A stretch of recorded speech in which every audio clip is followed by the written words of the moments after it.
Hello viewers, today I am going to show you how to see your Gmail password. Okay, let's start.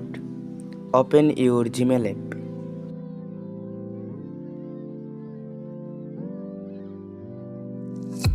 There is no option to see your Gmail password. Don't worry, follow my next steps. Now go open your Google app. Tap on the Your Google Account Center.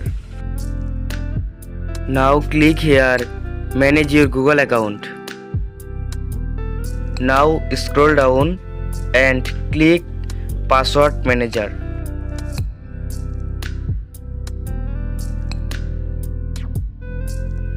Click now Google icon. Enter your screen lock password. By doing this process, you can easily see your Gmail account password. Thank you.